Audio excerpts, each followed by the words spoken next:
व्यासपीठ ज्ञान मनोरंजनाचे हा आपला उपक्रम गेली 10 वर्षांचा चालणार आहे. आज 97व्या व्याख्यानाच्या निमित्ताने आपण या उपक्रमात जमतोय. अगदी 2-3 पुढचे कार्यक्रम शिल्लक आहेत आणि आपण शताब्दी साजरी करणार आहोत या उपक्रमाची. त्यामुळे आपल्यापैकी अनेक जण अनेक वेळा इथे उपस्थित आहात. तुम्हा सगळ्यांच्या मुळे हे सगळं सुरू राहिलं, त्यामुळे आधी सर्वप्रथम तुमच्या सगळ्यांचे खूप आभार मानते. आजचा विषय, अनेक विषय इथे चर्चेला येऊन गेले आपल्याला माहिती आहे. आजचा विषय तर विशेषच जिव्हाळ्याचा आहे प्रत्येकाच्या, असं मला वाटतं की ताणतणावांचं व्यवस्थापन. म्हणजे जगी सर्व सुखी असा कोण आहे, विचारी मना तुझी शोधून पाहे, असं समर्थांनी म्हटलंय, असं मी म्हणते, असं अतुल मला नेहमी म्हणत असतो.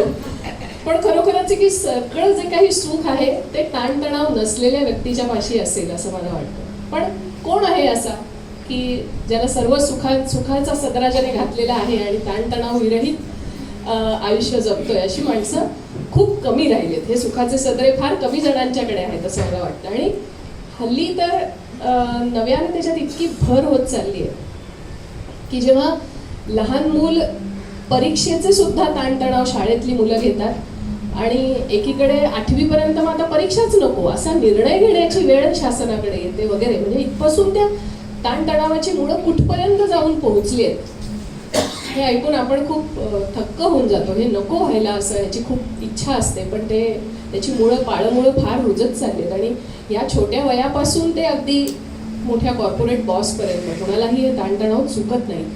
पण मला जे काही माहिती आहे त्याच्यात एकच गोष्ट मी ते आपल्या पत्रकात येईल की हे मॅनेज करता येतात, एवढं मात्र नक्की. आणि कारण ह्याच मॅनेजमेंटचे गुरु आज आपल्याकडे आले, अतुल वझे. सगळ्यांनी आपण टाळ्यांनी त्यांचं स्वागत करू आणि आपल्या सगळ्यांच्या वतीने मी त्यांना विनंती करते की व्यासपीठावर त्यांनी स्थानापन्न व्हावं.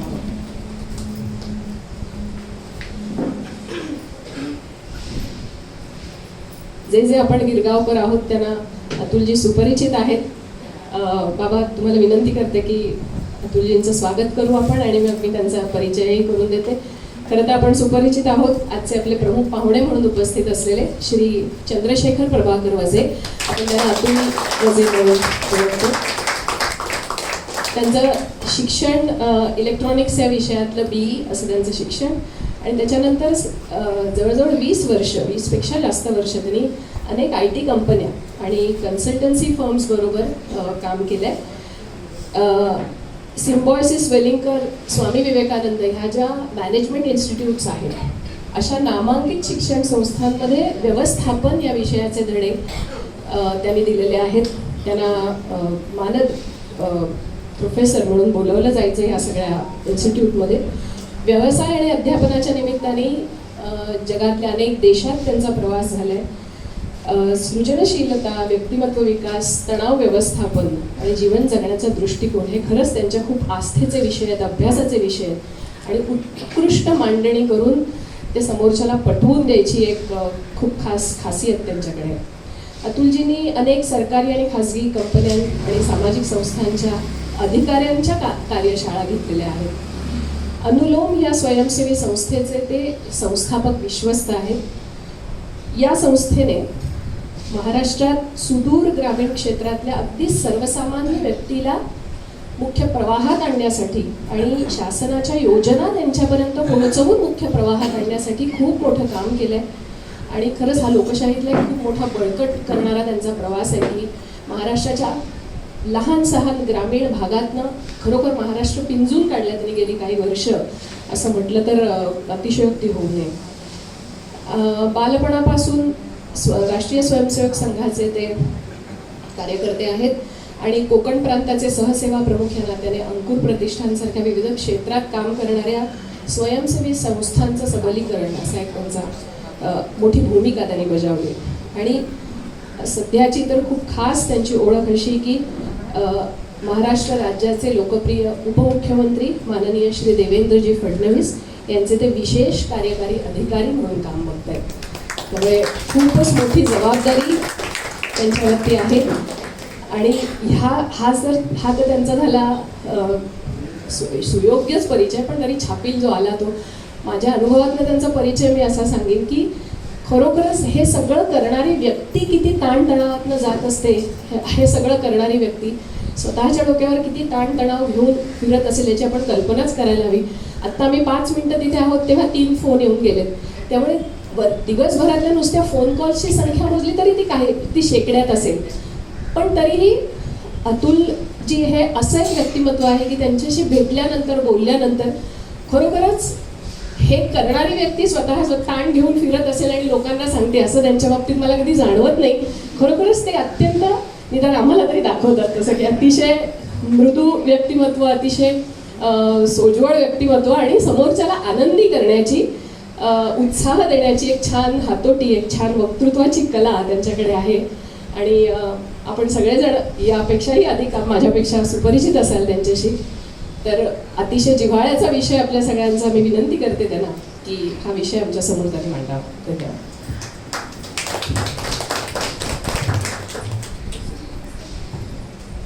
तसा पण दिसत नाही बसून आणखी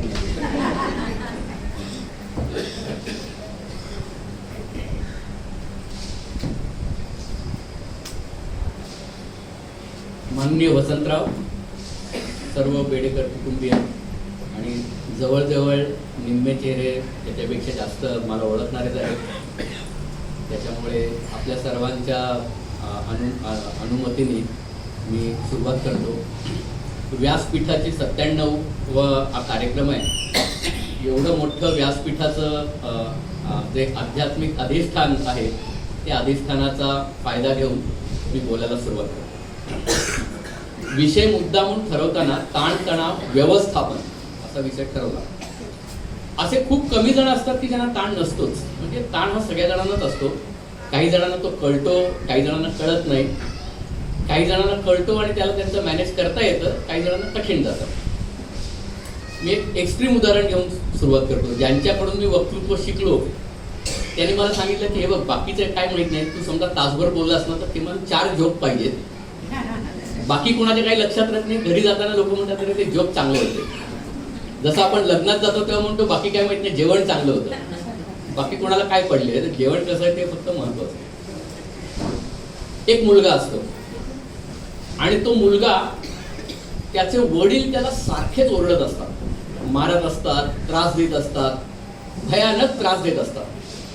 आणि त्या मुलाचं मित्र त्याला म्हणतात की अरे एवढे तुला तुझे सारखे वडील मारत असतात, ओरडत असतात, डिवचत असतात, तुला ताण येत नाही का रे, तुला स्ट्रेस येत नाही का रे, तुला बाबांचा राग येत नाही का?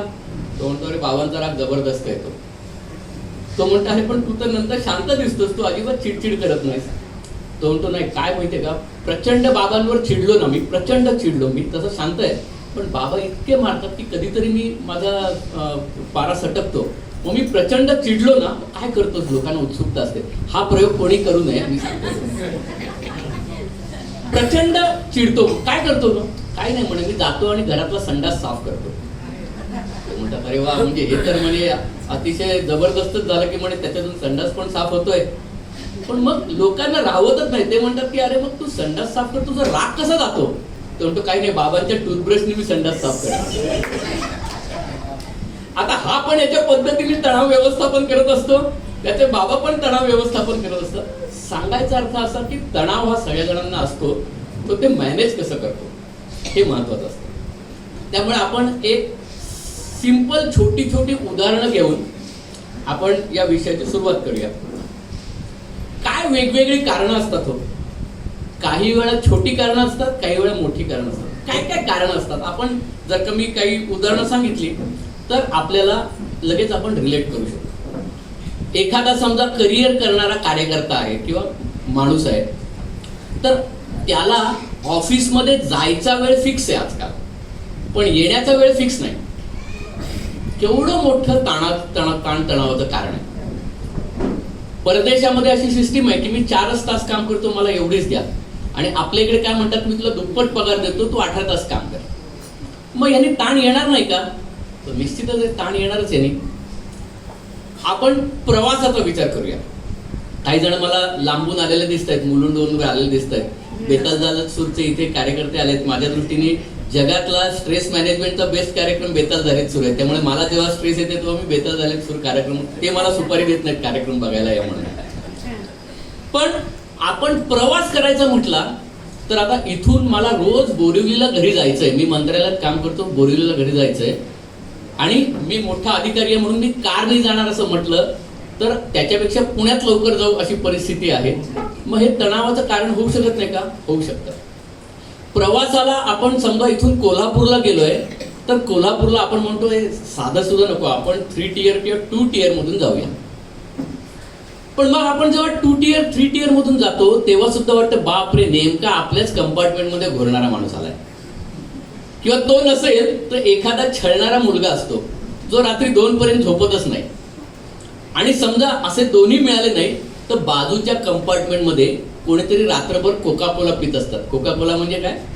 कोका-कोला अर्धा करून त्याच्यात काहीतरी अर्ध घालून ते रात्रभर पित असतात. त्यामुळे नंतर आपली जेव्हा झोप येते तेव्हा त्यांचा आवाज टिपेला जातो आणि मग त्याच्यानंतर तो पण त्रास होत असतो. असे म्हटलं तर आपल्याला क्षणोक्षणी आपल्याला वेगवेगळ्या प्रकारचे सोपे आणि कठीण असे तणाव येत असतात. वेगवेगळ्या रिलेशनशिप, नातेवाईकांच्या, मित्रांच्या, आपल्या परिस्थितीमध्ये झालेल्या बदलाच्या, अशा वेगवेगळ्या प्रकारच्या परिस्थिती आपल्यावर येत असतात आणि त्यामुळे व्यक्तिगत एकमेकांच्या रिलेशनशिप याच्यामध्ये सुद्धा आपल्याला तणाव येऊ शकतात. कामाची तातडी हे तणाव येण्याचं कारण आहे. म्हणजे ठरवलेलं असतं की चला घरी आपण जाऊया, ही मी एक म्हणतात तसं स्टार सांगू शकतो. पहिल्याच लाईनीमध्ये माझी बायको बसलेली आणि मुलगी बसलेली आहे. त्याच्यामुळे मी कुठली उदाहरण देतो तर याचा कुठूनही दुरान्वयी आमच्या घराशी संबंध आहे असं समजू नये असं डिस्क्लेमर टाकून मी पुढे सुरुवात करतो. घरी कुठला तरी कार्यक्रम ठरवलेला असतो आणि नेमका बॉसला कसं कळत नाही, तो त्याच दिवशी सांगतो अरे हे अर्जंट आहे आणि मला हे संध्याकाळी करून हवंय. आणि तो म्हणतो मला जायचं नाही, ते नथिंग डुईंग, हे करायला पाहिजे. आता ह्याच्यातून निर्माण होणारा ताण हा किती असतो हे जे त्याने अनुभवलंय त्यावेळी ताणाचा कडेलोट होण्याची वेळ आलेली असते आणि हे माझ्याच बाबतीत का घडतं असं कळल्यावर आणखीन आपल्याला ताण येतो. बघा, वेगवेगळी उदाहरणं मी आपल्याला सांगतो. मला काहीतरी आयुष्यात कमवायचंय म्हणून हा ॲसेट मला पाहिजे. हे मग एखादी छोटी गाडी असेल त्या छोट्या गाडीतून मिड साईजची गाडी पाहिजे, मग त्याच्यात SUV पाहिजे. मग कोणतरी म्हणतं अरे अरे तुझा मित्र त्याचे करिअर तुझ्याच्या कमी दर्जाचे, त्यांनी म्हणे मेबॅक घेतले. अच्छा, मेबॅक काय असतं? अरे त्याने मेबॅक घेतले, तू पण मेबॅक घेऊ शकतो. आता मेबॅक घेतली किंवा BMW घेतली, ताण कमी होतो की जास्त होतो? तर त्याने ताण जास्त होतो. कारण का? आपल्याला बसवाला घासून गेलो, बसचा पत्रा असतो आणि आपल्याला स्क्रॅच येतो, तो म्हणजे ताण कमी करतोय की जास्त करतोय? मग आपण एखाद्या छोट्याशा घरात असतो, आनंदी असतो, पण आपल्याला असं वाटत नाही आपला एक फ्लॅट असला पाहिजे जो माणसाला फ्लॅट करतो. मग तो फ्लॅट असला पाहिजे, मग फ्लॅट मी घेतो आणि मग तो त्याचे सगळे हप्ते जाईपर्यंत रिटायरमेंटची जवळ येते. पण मला वाटतं नाही म्हणे माझ्या सगळ्या मित्रांनी फार्म हाऊस पण घेतलेला आहे, मग मला पण फार्म हाऊस पाहिजे. आणि असं करताना आपण या चक्रामध्ये आपण कशा करता पळतोय, पळायला तर वाटतं आणि आपण कशा करता पळतोय हे आपण विसरून जातो आणि मग त्यामुळे आपण आपल्या अंगावर ताण घेत असतो. परत एक छोटासा किस्सा आपल्याला समजेल. असं 4 जण एका कॅफेटेरियामध्ये बसलेले असतात. त्याच्यातला एक बॉक्सिंगचा एक चॅम्पियन असतो, एक स्प्रिंट रनर म्हणजे 400 मीटर पळणारा एक खेळाडू असतो, एक मॅरेथॉन पळणारा असतो आणि एक समजा कुस्तीगीर असेल. असे 4 जण असतात. तर हा बॉक्सिंगवाला जो असतो तो म्हणतो हे बघ, हे माझे जे ग्लोव्ज आहेत ना हे मी म्हणे टांगून दाखवतो. मी कोणाची हिंमत असेल तर ते घेऊन जावेत, कारण माझा एक ठोसा पण बास आहे. कोणाची हिंमत असेल तर ते म्हणे घेऊन जावेत. आता बॉक्सरचे ग्लोव्ज कोण घेऊन जाणार? तर हा जो स्प्रिंट रनर असतो ना हा पटकन उठतो आणि थोडा लांब जाऊन म्हणतो हिंमत असेल तर मला पळून दाखवा, मी स्प्रिंट रनर आहे. तू बॉक्सर असशील, तू मारशील, पण मी पळत जाऊन तू मला काय पकडणार? आणि म्हणून तो पळायला लागतो. आता तो बॉक्सर म्हणतो गेली माझी सगळी इज्जत गेली, मी ते म्हटलेलं ते. पण नंतर मॅरेथॉनवाल्याला कळतं अरे तो 400 मीटर जाईल, 1 किलोमीटर जाईल, 2 किलोमीटर पळेल, मी तर 42 किलोमीटर पळू शकतो, 42.195 किलोमीटर मी पळू शकतो. कधी ना कधीतरी मी त्याला पकडीनच म्हणे. यू डोंट वरी म्हणे, मी जातो. म्हणजे आतापर्यंत मला वाटतं मॅरेथॉन म्हणजे सगळ्यात कंटाळवाणी, पण आता मला कळलं त्याला पकडायचं ना, मी बरोबर त्याला जाऊन पकडतो. म्हणून हा मॅरेथॉन रनर झपाझप सुरू करतो. 400 मीटर तो दिसत नाही म्हणता हा 4 किलोमीटरपर्यंत गेलेला असतो. आणि त्याला 4 किलोमीटरपर्यंत गेल्यानंतर तो त्याला म्हणतो, काय रे कसं आहेस, ठीक आहेस ना, असं म्हणून पुढे निघून जातो. आणि 42 किलोमीटर झाल्यानंतर तो म्हणतो, अरे मी मॅरेथॉन पळायला आलोच नव्हतो, मी त्याचं बूट ग्लोव्ज घ्यायला आलेलो होतो. म्हणजे आपण पहिल्यांदा फोकस असतो, आपण कशा करता चाललेलो आहोत, आपल्याला आयुष्यात काय करायला पाहिजे, आपण काय काय अचीव्ह करायला पाहिजे, पण मध्ये कुठेतरी भरकटतो. आणि मग नंतर आपल्याला कळलं, अरे आपण एवढी पळापळ कशा करता केली, म्हणजे काय पर्पज आपलं होतं. मग हे विसरल्यामुळे येणारे ताण आयुष्यातले जे आहेत हे सगळे आपल्याला सहन करायचे असतात. आणि म्हणून हे सहन करायचे आपल्याला ताण असतील तर मग ह्याचं हे आयुष्यात येणारच आहेत. मग हे येणार आहे तर ह्याला आपण मर्यादेत काबू ठेवू शकतो का, हा आजचा आपला विषय. म्हणजे नमन म्हणतात तसं नमनाला मी गडाभर घालून मी सुरुवात केली. हे सगळ्या ताणाच्या मागचं हळूहळू आपण आतमध्ये जाऊ आणि मग हळूहळू आपण बाहेर येऊ. या जर का ताण तणावाचं जर का आपण थोडासा अभ्यास करायचा म्हटलं तर आपल्या असं लक्षात येईल की ताण तणाव ही एक मनोभूमिका आहे. इंग्लिशमध्ये त्याला स्टेट ऑफ माइंड म्हणतात. म्हणजे ही पूर्णपणे एखाद्याची मानसिक स्थिती आहे ज्याच्यामुळे त्याच सिच्युएशनमध्ये एखाद्याला ताण येतो आणि एखाद्याला येत पण नाही.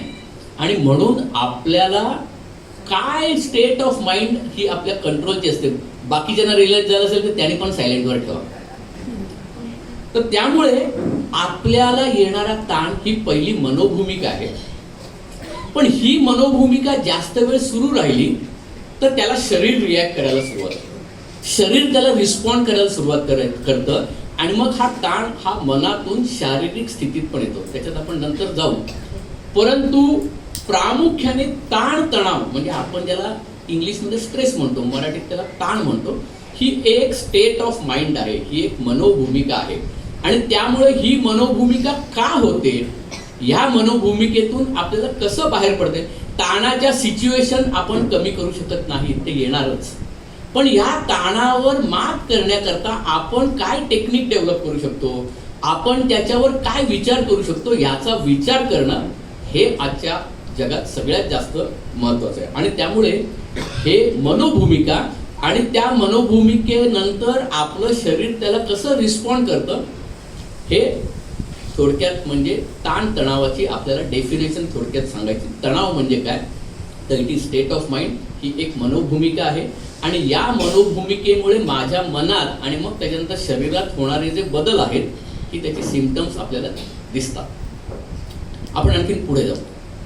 कुठल्या कुठल्या कारणाने ताण येऊ शकतो अशी याची काय आपण उदाहरणं घेऊया.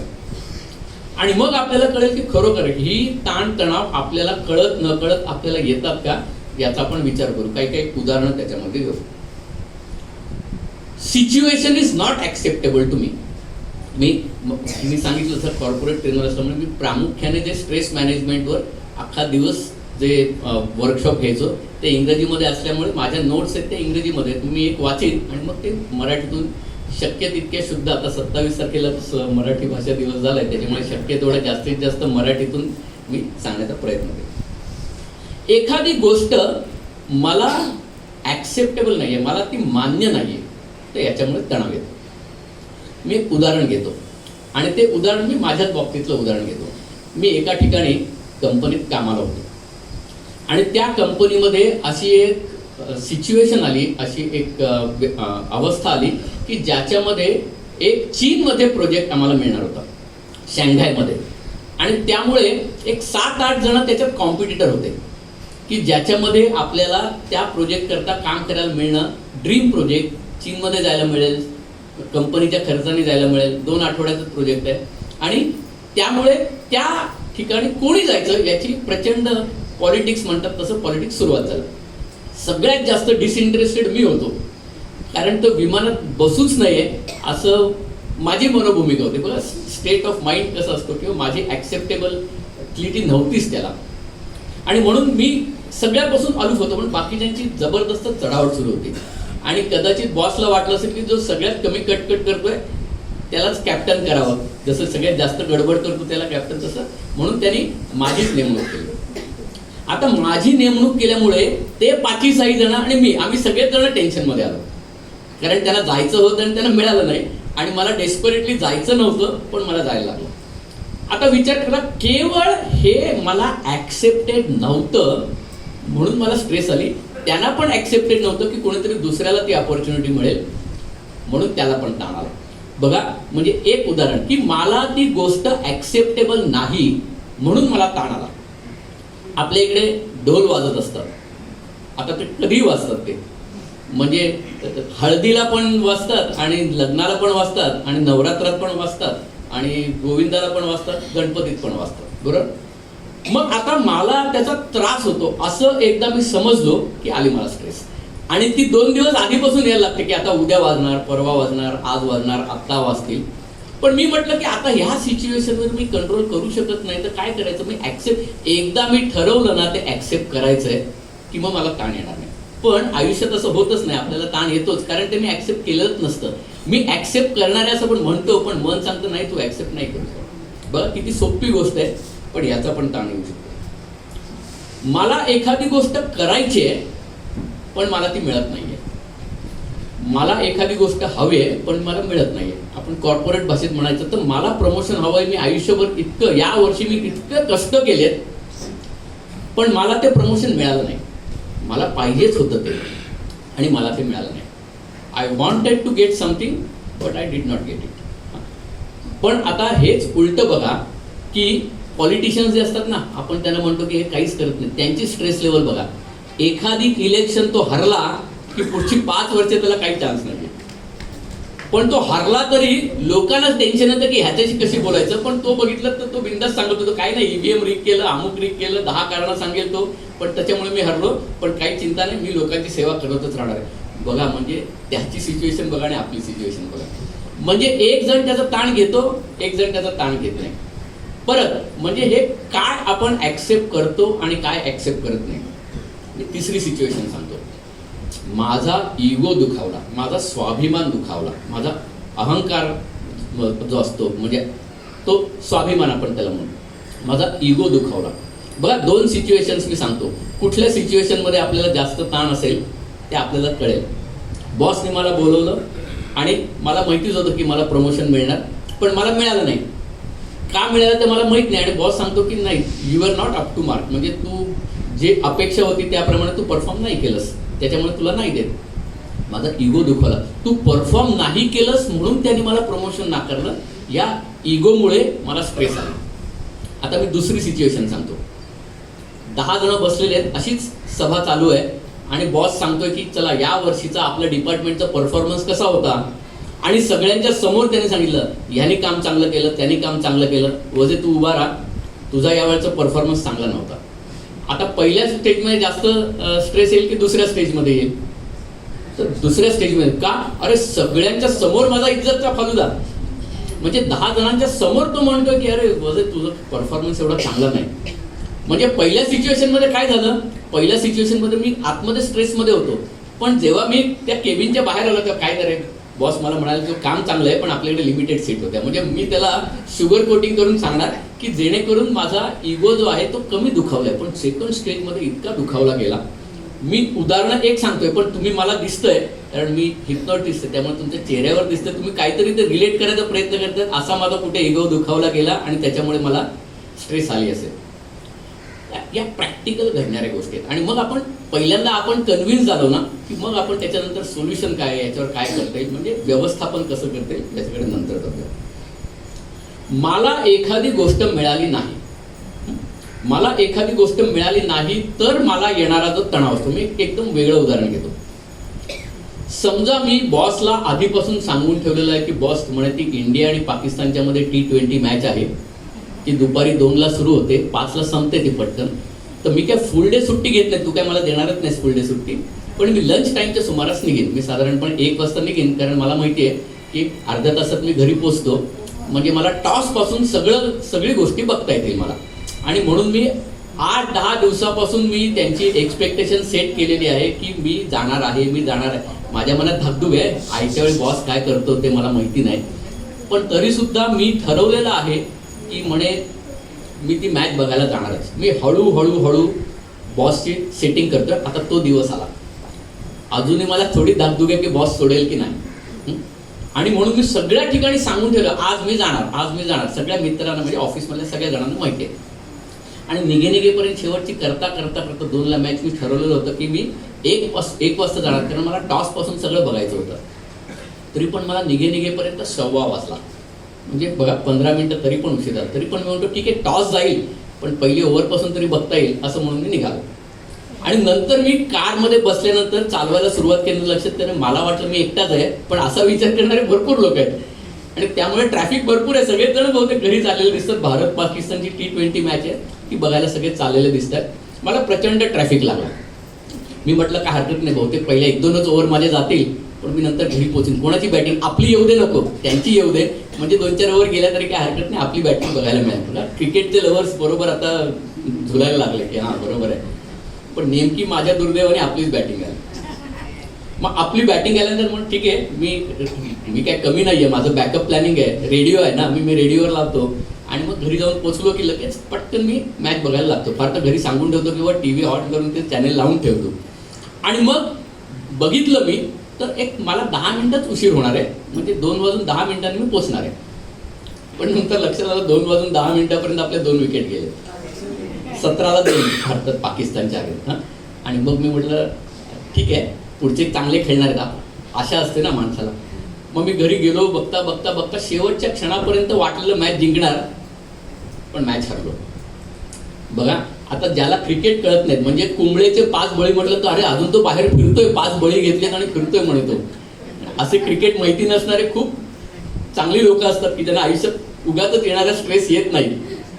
पण आमच्यासारखे लोक मुंबईकर असल्यामुळे ते क्रिकेट, आता मॅच हरलो, आता प्रचंड टेन्शनमध्ये होतो, स्ट्रेसमध्ये होतो. एक तर अर्धा दिवस पण गेला, रजा पण लागली. बाकी कोणाशी हरलो तर चाललं असतं, अरे ते अफगाणिस्तानची हरलो तरी चाललं असतं, पाकिस्तानची हरलो आपण, अतिशय वाईट परिस्थिती आहे, खूप वाईट. स्ट्रेस संपली का? हो नाही, स्ट्रेस संपली. दुसऱ्या दिवशी ऑफिसला गेलं तर सगळे माझ्या पुढे यायचे, म्हण तू गेलास ना म्हणून मॅच हरलो, तुझ्यामुळे मॅच हरलो, तू नसता गेलास ना तर जिंकलो असतो, काय गरज होती तुला जायची. स्ट्रेस का? कारण मी ठरवलंय की मला ते हवं आहे आणि मला ते मिळालं. तर त्यामुळे अशा प्रचंड सिच्युएशन्स असतात की ज्या सिच्युएशनमध्ये मला प्रचंड मोठा तणाव येतो. काही ओढवून घेतलेले असतात, काही कळत येतात, काही न कळत येतात. पण या सगळ्या सिच्युएशनने आपल्या मनोभूमिकेतून आपल्याला प्रचंड मोठे ताण येत असतात. हळूहळू याच्यात आपण आणखीन फंडामेंटल्समध्ये जाऊ. हे ताण 3च प्रकारचे असतात. आपण जर का त्याचा एक ॲनालिसिस करायला सुरुवात केली तर कशा प्रकारचे ताण असतात, तर हे ताण असतात, हे 3च प्रकारचे असतात. एक म्हणजे भीती, ज्याला आपण फिअर असं म्हणतो, फिअर ऑफ फेल्युअर. आणि ही जी भीती असते ना, ही भीती ही बेसिकली मला कुठचीही गोष्ट करण्यापासून परावृत्त करते. त्याच्यातून माझा फिअर ऑफ फेल्युअर, म्हणजे मी आणि ही भविष्य काळात मला एखादी गोष्ट जमणार नाही, याच्यामुळे जी भीती येते त्याला फिअर असं म्हणतात. आणि त्यामुळे आपण बघा बरेच वेळा अगदी साध्या गोष्टी, इथे गृहिणी आहेत आणि त्यामुळे आज मला नवऱ्याने सांगून ठेवलेलं आहे की खूप महत्त्वाचे 5 गेस्ट पाहुणे आपल्या घरी येणार आहेत आणि तुला खूप चांगलं जेवण करायचं आहे. एकदम सगळ्या जणांनी सॉलिड म्हटलं पाहिजे, कारण मी म्हटलं सर लग्नात जातो तर जेवायलाच जातो, तसं घरी येणारे लोक पण जेवायला काय आहे असाच विचार करत असतात. आता बघा, नेहमी घरात काम करणारी गृहिणी तिने 25 जणांचं पण केलं असेल, पण नवऱ्याने सांगितलं ना आज तुझं 1 नंबर व्हायला पाहिजे, तर थोडंसं माझं मीठ कमीच होईल का, जास्तच होईल का, तिखट काय होईल, कच्चं राहील का, कलर बरोबर येणार नाही का, 1000 गोष्टी. फिअर ऑफ फेल्युअर म्हणजे मनात एक भीती यायला सुरुवात होते, जी भविष्य काळात होणाऱ्या फेल्युअरच्या बद्दल जे असते. आपण विचार करा, भविष्यातल्या येणारे बऱ्याचशी स्ट्रेस असते, भविष्यात एखादं मला गोष्ट जमणार नाही ह्याच्याकरता येणारी जी तणाव असतो ना, फिअर, ही एक स्ट्रेस येण्याचं कारण असतं. आणि म्हणून बघा, आपण एखादं प्रेझेंटेशन द्यायचं म्हटलं तर आपण थरथरायला लागतो, हाताला घाम यायला लागतो, आपल्याला दडपण यायला सुरुवात होते. हे येणाऱ्या काळातलं मला एखादी गोष्ट जमणार नाही या भीतीमुळे, या फिअरमुळे येणाऱ्या गोष्टी असतात. दुसऱ्या प्रकारची एक्झॅक्ट उलटी असते आणि ती म्हणजे कुठली, वरी अबाउट पास्ट, म्हणजे झालेल्या गोष्टींच्या बद्दल मला एखादी गोष्ट जमणार नाही किंवा मला जमली नाहीये, मी ते काम केलंय, करून तर झालंय, पण ते बरोबर केलं असेल की नाही, मला घरी लवकर जायचं होतं म्हणून मी पाट्या टाकलेल्या आहेत, त्याला कळेल की नाही करणार, अशी जी भीती असते ही वरी अबाउट पास्ट असते. किंवा आमच्या संगीत शिकवणारे, म्हणजे त्यांनी शिकवलं, आम्हाला जमलं नाही, आम्ही ढ लोक होतो, पण त्या जेव्हा समजा हे करत असतील की मी आज रेडिओवर गायलेले तर आहे, पण ते प्रत्यक्ष मी घरी आल्यावर ऐकल्यावर ते बेस्ट आहे का, तर ही वरी आहे. म्हणजे गोष्ट तर घडून गेले ना, एवढं सोपं नसतं, गोष्ट घडून गेले ना आता कशाला चिंता, असं नसतं. पण ही वरी अबाउट पास्ट आहे. म्हणजे एखादी गोष्ट घडून गेली आहे त्याच्याबद्दल आपण जेव्हा विचार ॲनालिसिस करायला लागतो, त्या परिणाम त्याचे काय होतील, माझ्याकडून गोष्ट घडून तर गेलेली आहे, याला वरी म्हणतात. आणि आपण जर का अभ्यास केला तर प्रामुख्याने आपल्याला येणाऱ्या काळात एखादी गोष्ट जमणार नाही, हा आत्मविश्वास कमी झाल्यामुळे जे दडपण येतं त्याला फिअर किंवा भीती म्हणतात. आणि वरी चिंता, झालेल्या गोष्टींच्या बद्दल एखादी मला भीती वाटते की ती जमणार आहे की नाही, चिंता, वरी. पण ह्याच्याही पेक्षा जबरदस्त स्ट्रेस आपल्याला येते, आणि ती स्ट्रेस आपल्याला येऊ नये ती म्हणजे प्रेझेंट, आजच्या काळामध्ये माझ्याकडे स्किल्स, कौशल्य किंवा कॉम्पिटन्सी, कॅपॅबिलिटीज, क्षमता, एखादी गोष्ट करण्याची क्षमताच माझ्याकडे नाही, एखादी गोष्ट करण्याकरता लागणारं कौशल्य माझ्याकडे नाही, एखादी गोष्ट करण्याची कॅपॅबिलिटी माझ्याकडे नाही, ती धारण करण्याचीच माझ्याकडे क्षमता नाही आहे, असं जर का मला कळलं, म्हणजे मला माहिती हा जॉब मला मिळालाय, पण ते करण्याची माझ्याकडे पात्रता आहे की नाही, क्षमता आहे की नाही, ते मी करू शकेन का, ते कौशल्य आहे का, त्याच्याकरता लागणारी मॅनपॉवर माझ्याकडे आहेत का, पैसे माझ्याकडे आहेत का, सगळं मॅनेज होईल का, हे जे वर्तमान काळातली जर का एखादी आपल्याला तणाव आला तर हा कठीण असतो. कारण ते परफॉर्म करण्याकरता आपण झुजावतच नाही, आणि मग त्याच्यामुळे चूक होऊ शकते. म्हणून एक निश्चित आहे, जी भविष्य काळाकरता आणि जी भूतकाळाकरता जी भीती असते ती एक वेळ आपण मॅनेज करू शकतो, त्याच्यातून आपण निभावून नेऊ शकतो.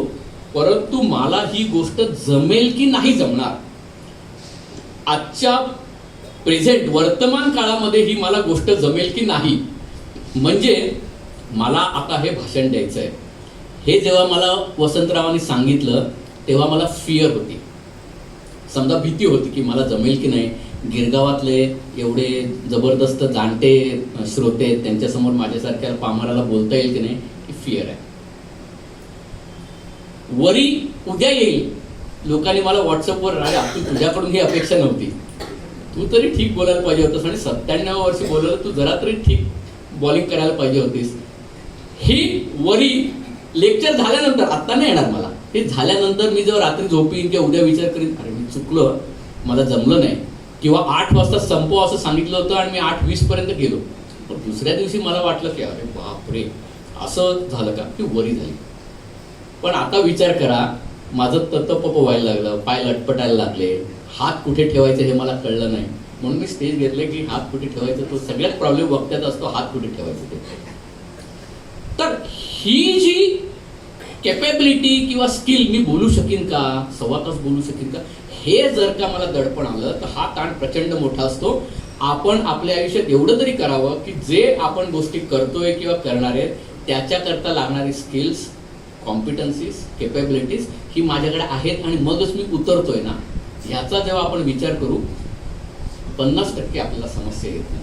परंतु ती गोष्ट आपण करतोय पण ती मला जमणार नाहीये असं जेव्हा आपलं होतं तेव्हा येणारी, म्हणजे त्याच्यामुळे काय होतं, नैराश्य तर येणारच असतं, अपयश पण येणार असतं, म्हणजे त्यात फिअर पण असते, प्रेझेंटमध्ये पण वाट लागते आणि पुढे पण वाट लागते.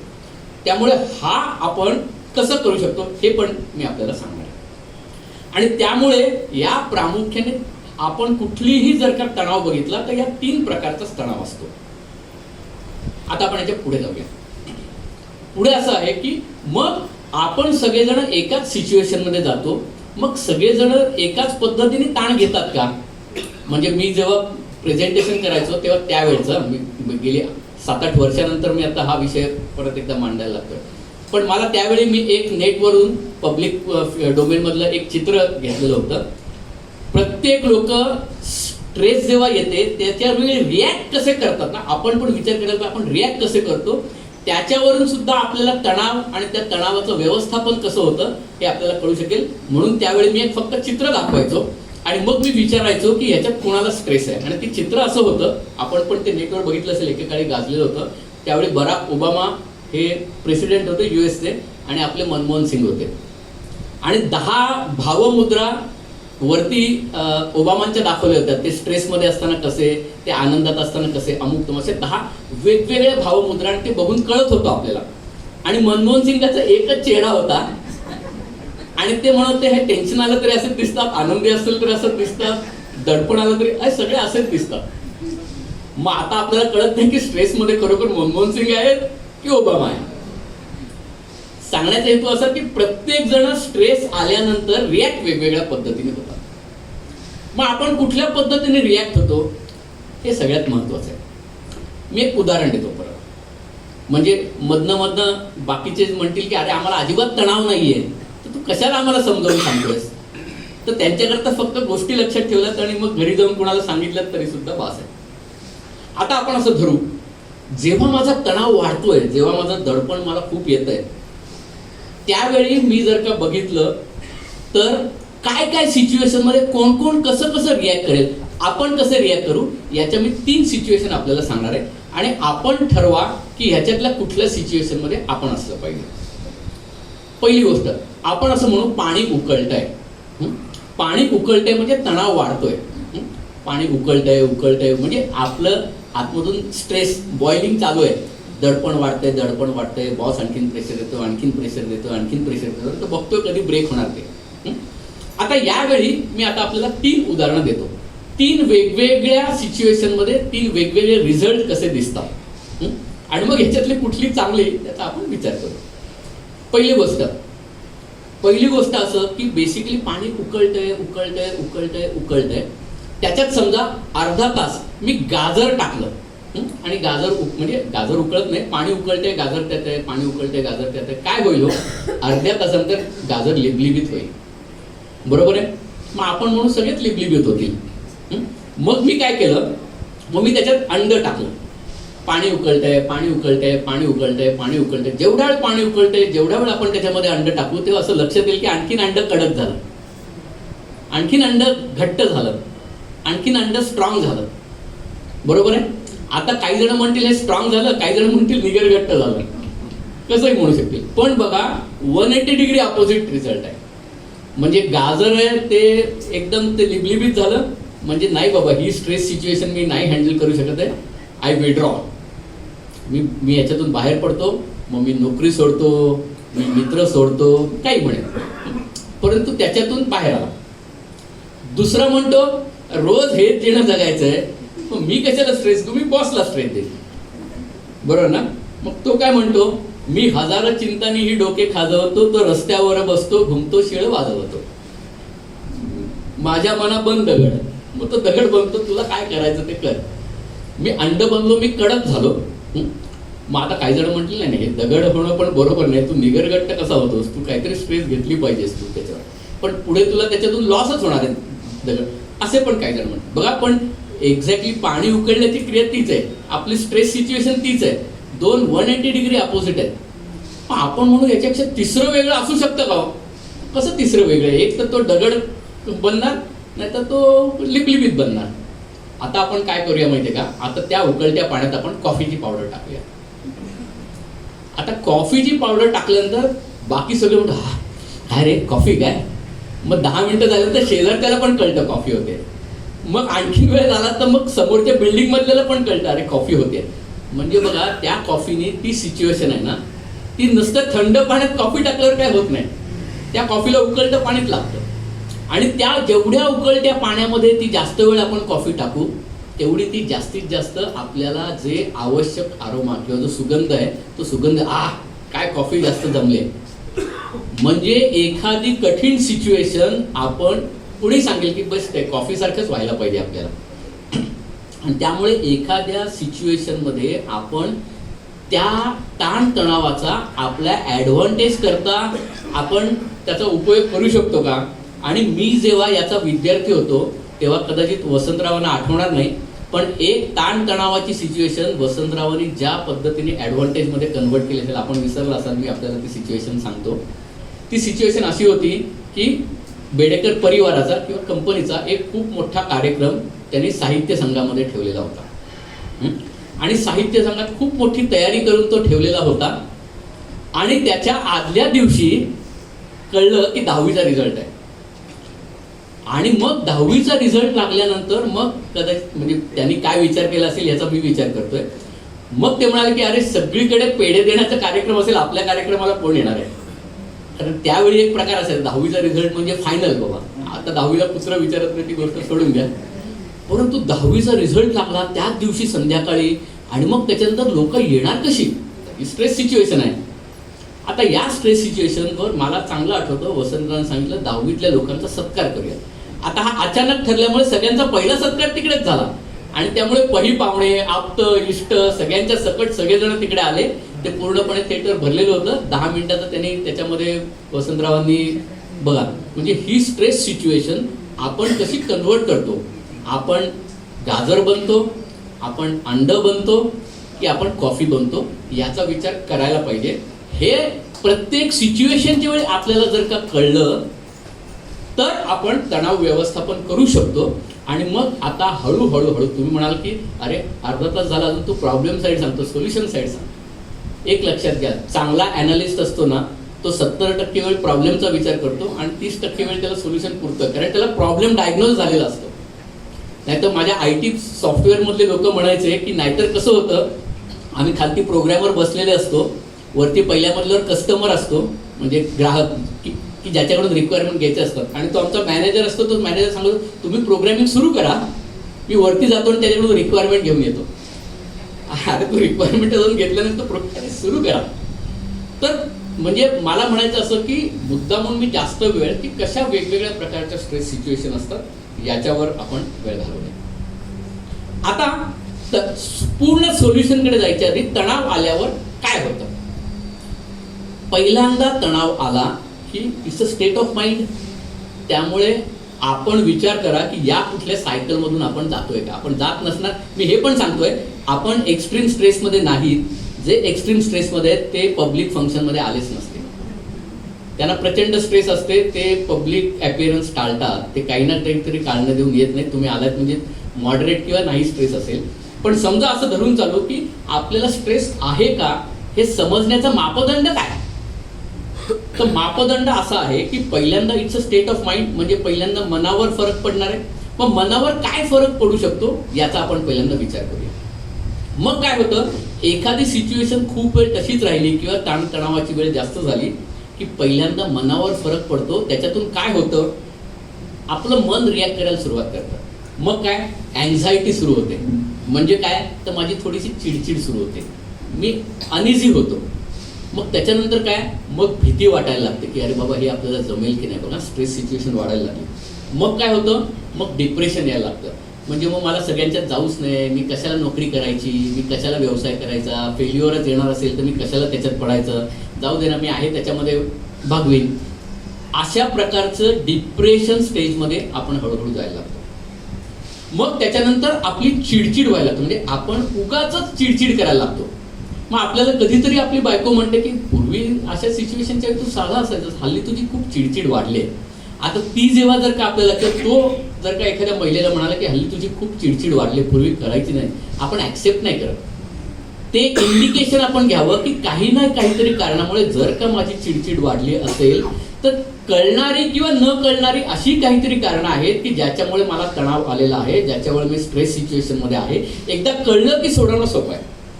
मग स्किल्स आपल्याला बिल्ड करायचे, कॉम्पिटन्सीज बिल्ड करायचे आणि ते झेलण्याची स्थिती करता आपण जाऊ. पण पहिल्यांदा आपण बघितलं पाहिजे की आपण धुडकावलं होतं, काही नाही माझी काही चिडचिड होत नाही, तुझा बघण्याचा दृष्टिकोन बदल नाही बाबा. आपण जेव्हा एक बोट दाखवतो 3 बोटं आपल्याकडे आहेत. म्हणजे होय आपण असं विचार करायला पाहिजे की जर का माझी चिडचिड होत असेल तर काय माझ्यात काय दोष निर्माण झालाय का, मोमेंटरी आहे की काय.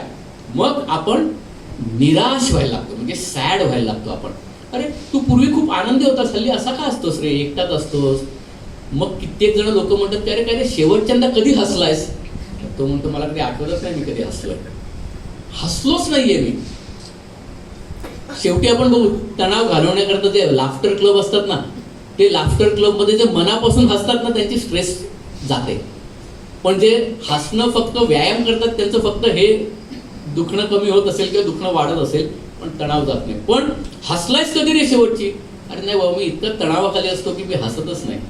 म्हणजे ही काय झाली, हे सगळे मनोभूमिकेचे हे वेगवेगळ्या स्टेजेस आहेत. आपण सिझोफ्रेनियापर्यंत वगैरे नको जाऊया, स्प्लिट पर्सनॅलिटी पर्यंत नको जाऊया. पण ह्याचं होतं काय नंतर, याचा नंतर आपल्या शरीरावर परिणाम व्हायला.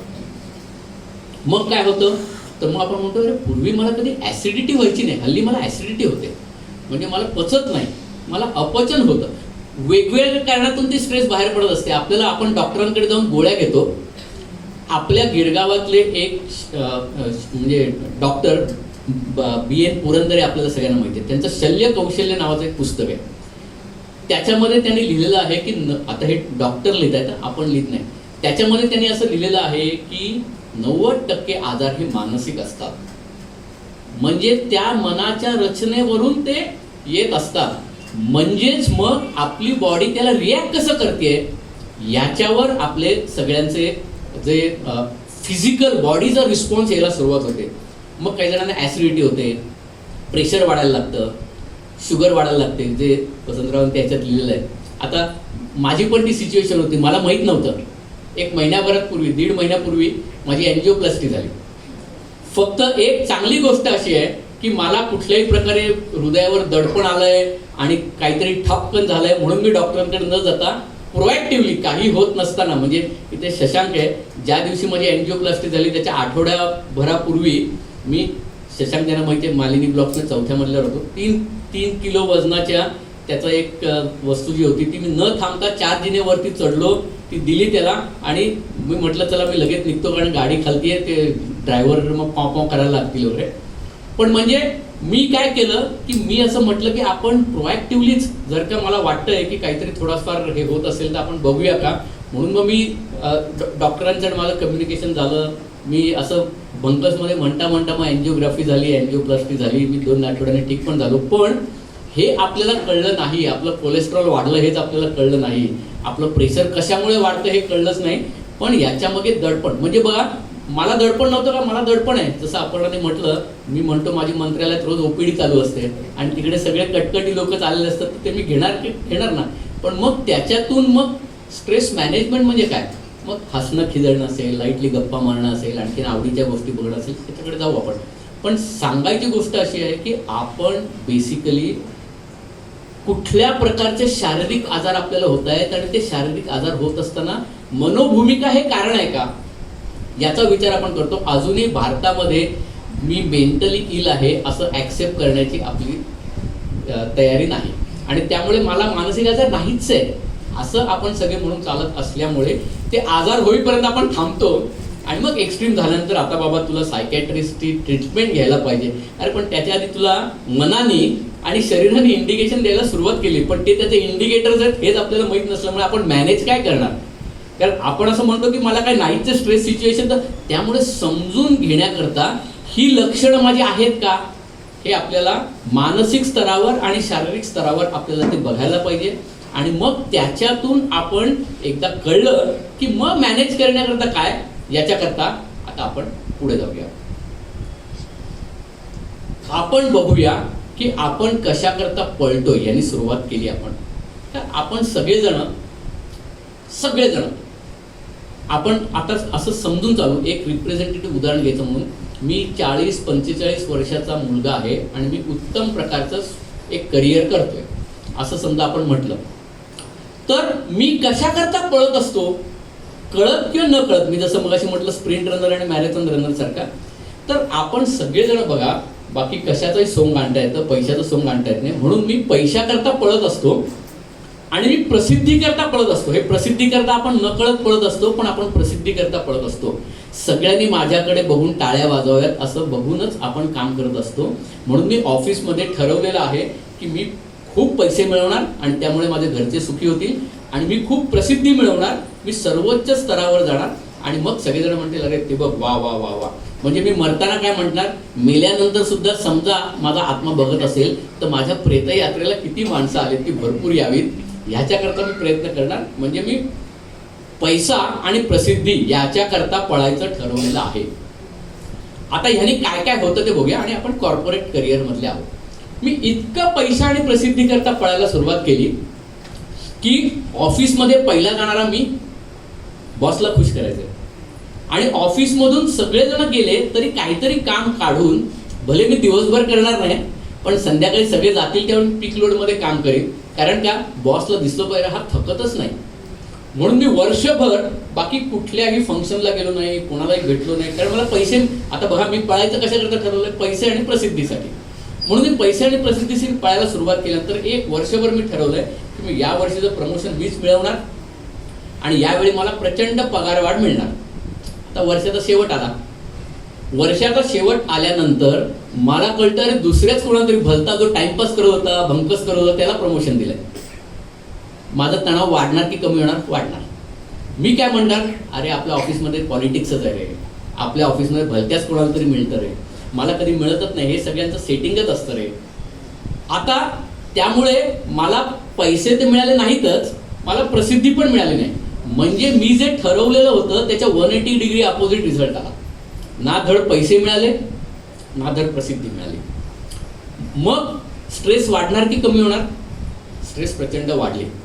आता माझ्याकडे दोन पर्याय, एक त्याला रिस्पॉन्ड करा किंवा दुसरं पळून जा. पळून जा म्हणजे विड्रॉवल सिम्पटम. स्ट्रेस मॅनेज करण्याचे हे दोनच प्रकार आहेत. एक त्याच्यातून पळून जायचं, जाऊ दे सोडून द्यायचं,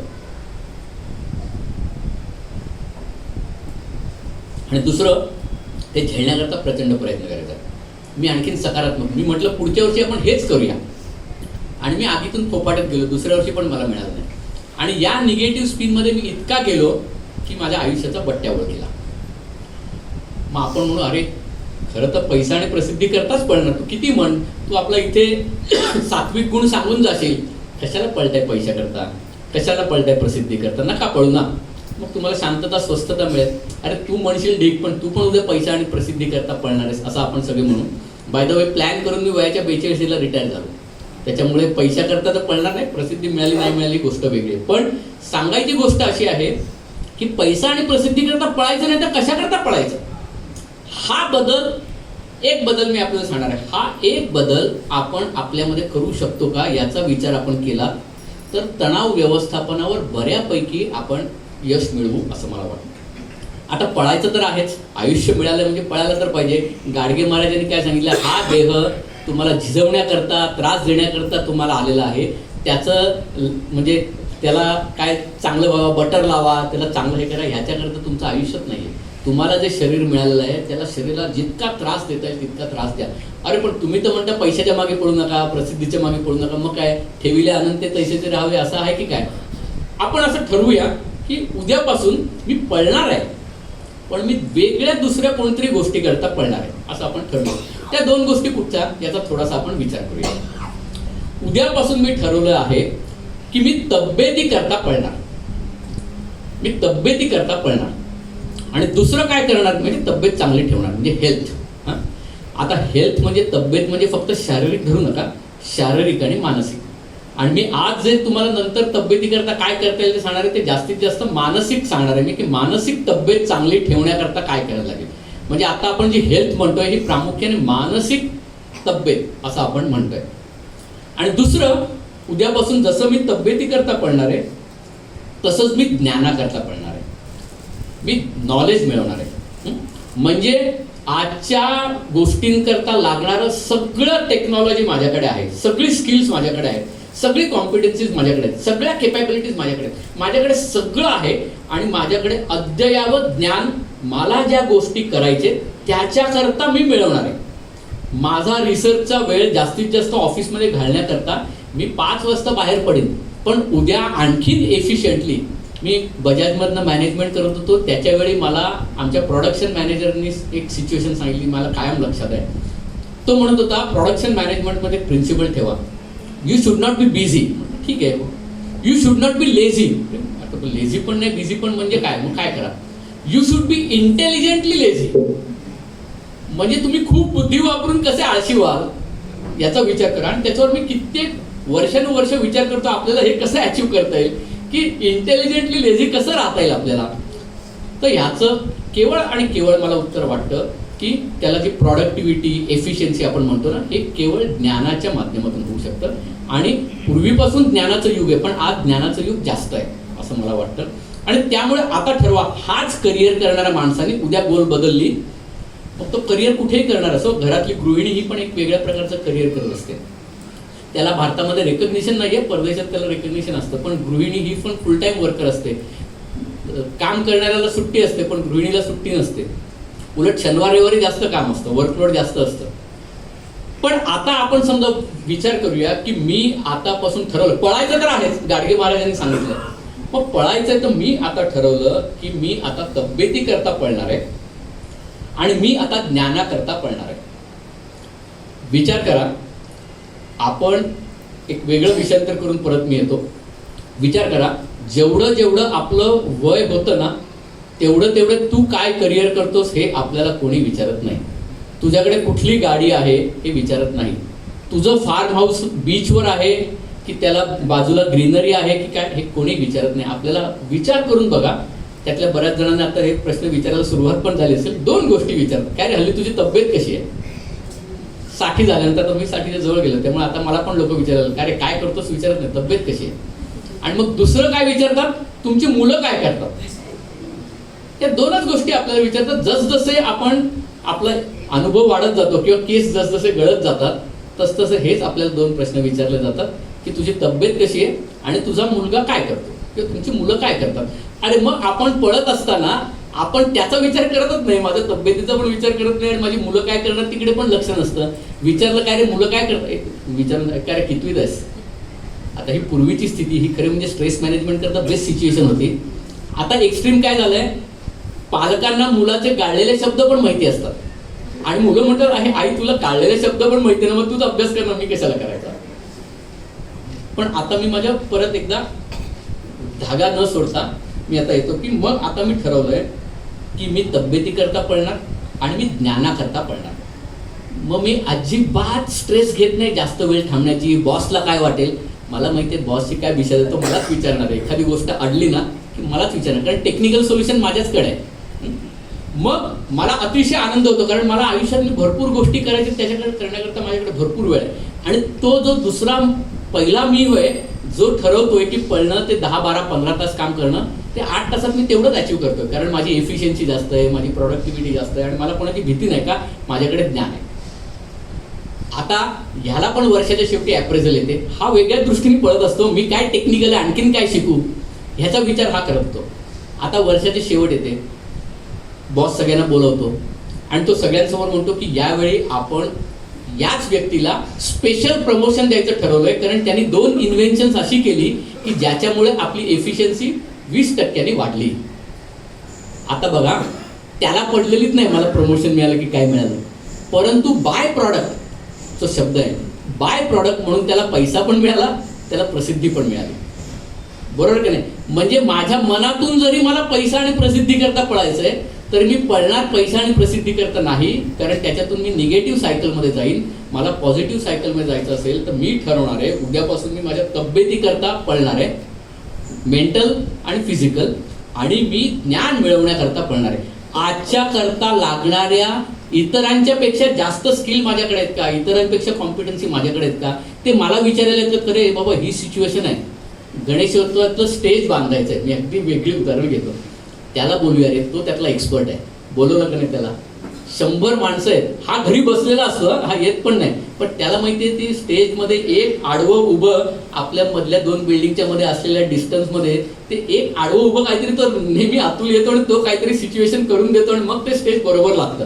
मग त्याला बोलवणार सगळ्यांना, याच्याकडे स्किल आहे, याच्याकडे कॉम्पिटन्सी आहे आणि म्हणून त्याला सगळे पाहिजे. मग आपण या ज्ञानाधिष्ठित आयुष्यामध्ये जास्तीत जास्त ज्ञान आणि जास्तीत जास्त तब्येत चांगली ठेवण्याकरता प्रयत्न करायचा का आपण, याचा विचार करायला पाहिजे. आणि म्हणून जो ज्ञानाकरता आणि तब्येतीकरता पळतो तो स्ट्रेस मॅनेज सहज करू शकतो. कारण त्याला बाय प्रॉडक्ट म्हणून जे पाहिजे असतं ते मिळतं. पैसा आणि प्रसिद्धी करताच पळायचं ना, पण तू त्याच्याकरता पळू नकोस ना, तू दुसऱ्या कशाकरता तरी पळ. आता आपल्याला जर का हे तब्येत आणि जर का आपल्याला, आता मी प्रामुख्याने तब्येत म्हणताना आपण सगळेजण मला दिसतंय शारीरिक तब्येतीचा विचार करतोय. तू जिम मध्ये जातोस का याचा मी आता तो विचारच करत नाही. मी मानसिक तब्येत आणि म्हणजे मानसिक ज्ञान याचा विचार करतो. मग अशा कुठल्या गोष्टी आहेत की जी मला मेंटल हेल्थ आणि मेंटल नॉलेज मिळवून देईल, या 4 गोष्टींचा आपण आता विचार करू की ज्याच्यातून माझी मेंटल तब्येत चांगली होईल आणि ज्याच्यातून मला मेंटल नॉलेज हे मिळू शकेल. पहिली गोष्ट आपल्याला सरप्राइझिंगली वाटेल, पण आपण काय खातो याचा जर का विचार केला तर आपण म्हणताना म्हणतो की आपण कचरा खातो, पण असं म्हणून आपण कचराच खातो. कारण आपण जे खातो ना, आम्ही आजच्याकडून खास करून तरुण पिढीचं, मग आपल्याला पिझ्झा आवडतो, बर्गर आवडतो, खायला हरकत नाही, पण तेवढी आपण मग फिजिकल मेहनत करतो का नाही करत. एक तुम्हाला कशा गोष्टीवर जग चाललंय ते सांगतो. आपण कधीतरी लिंबू सरबत करतो आणि ते लिंबू सरबत करताना थोडं टेस्ट करून बघतो, अजून जमलं नाही म्हणजे थोडंसं मीठ पाहिजे असं, मग थोडं मीठ टाकल्यानंतर म्हणतो अजून थोडी साखर पाहिजे, अजून थोडं, असं करता करता एक वेळ अशी येते जबरा जमलाय लिंबू सरबत. साधंच लिंबू सरबत असतं, पण ते दरवेळी तसंच जमत नाही. अरे परवा केलेलंच तसं जमत नाही असं आपण म्हणतो. या गोष्टीला म्हणतात bliss factor, bliss wow factor. अरे काय टेस्ट आहे. आपल्याला आश्चर्य वाटेल, सायंटिफिक केमिकल्सने हा ब्लिस फॅक्टर जनरेट करण्याच्या रिसर्च अँड डेव्हलपमेंट लॅब्स आहेत. मग आपण जेव्हा पिझ्झा किंवा बर्गर खातो त्याच्यामध्ये त्याच्यातली व्हॅल्यू किती असेल माहिती नाही, आपल्याला ते आवडतं कारण तो लोकांचा वर्षानुवर्ष $1 बिलियन खर्च करून त्यांनी तो ब्लिस फॅक्टर कशामुळे मिळेल याचा अभ्यास करून ते पिझ्झा आणि बर्गरमध्ये ब्लिस फॅक्टर टाकतात आणि म्हणून आपल्याला वाटतं पिझ्झा आणि बर्गर जबरदस्त आहे आणि मग त्याचा आपण ॲडिक्ट व्हायला लागतो. हेच थंड म्हणजे कोल्ड्रिंकच्या बद्दलचं आहे. सांगायचा हेतू असा की आपण काय खातो हे कशावर अवलंबून आहे, तर आपली लाईफस्टाईल काय आहे. म्हणजे आपण कर्मानी म्हणतोय मी, नाही तर उद्या सगळं हायलाईट जातील की आपण कर्मानी ब्राह्मण आहोत, आपण कर्मानी क्षत्रिय आहोत, आपण वैश्य आहोत की आपण शूद्र आहोत. म्हणजे मी बिझनेसमन आहे का, म्हणजे वैश्य आहे का, जन्मानी कोणी असो पण कर्मानी जे आपलं विहित काम आहे त्याच्याकरता आयुष्यात लागणारं आपण जेवण जेवलं पाहिजे. म्हणजे मी समजा सैन्यात आहे, माझं नाव वजे आहे, पण मी फक्त वरण भात खाऊन नाही चालणार. मला ते त्याच्याकरता लागणारं जे हाय कॅलरी, हाय प्रोटीन, हाय चरबीचं आहे ते मला खायलाच पाहिजे. मी तिकडे जसं वरण भात खाऊन चालणार नाही तसं मी फक्त बौद्धिक काम करतोय आणि रोज चिकन आणि मटण खातोय, तर त्याची तुझी नाही ना बाबा, तेवढी त्याची शारीरिक क्षमता नाही आहे ना ती. म्हणून आपल्या करिअर करता लागणारं जेवण आपण जेवतोय का त्याच्यातून आपल्याला एनर्जी मिळत असते, मेंटल आणि फिजिकल दोन्ही हेल्थ. मग कधी आपलं प्रोटीन कमी होतं, कधी कॅलरीज कमी होतात, कधी अमुक तमुक, याचा सगळ्याचा विचार करायला. मी काय म्हणजे ते फूड एक्सपर्ट असतात काय म्हणतात ते येतात आणि आपलं आणखीन ते तुम्हाला आज हे डाएट देतोय ते डायटिशियन म्हणजे पैसे उकळण्याकरता हॉस्पिटलमध्ये येते, तसा मी नाहीये. दुसरं, आपली झोप बरोबर होते का, ह्याचं कारण आपण रिएनर्जाइज फक्त झोपेत होतो. किती झोप लागते आपल्याला माहितीये का हो आपल्याला. मग आपण म्हणतो अरे मोदीजी 3 तास झोपतात फक्त, असं मला कळलंय 4 तास झोपतात, त्यांना कशी झोप पुरते. म्हणे मी फक्त झोप या विषयावर 1 तास बोलू शकतो, कधीतरी आपण फक्त झोप या विषयावर आपण बोलूया. पण झोप आहे ना ही केमिकल रिॲक्शन आहे आणि त्यामुळे ना आपल्यासारख्या माणसांना, म्हणजे माझ्यासारख्या म्हणतो, किती झोप लागते माहितीये का, फक्त 5 मिनिट जास्त. म्हणजे काय, तर मोबाईल मधलं सगळ्यात बेस्ट फंक्शन आहे ते स्नूज फंक्शन आहे. मग तुम्ही तो 5चा अलार्म लावा, 5:30चा लावा, 6चा लावा, 1-2 स्नूज नंतरच मी उठणार आहे.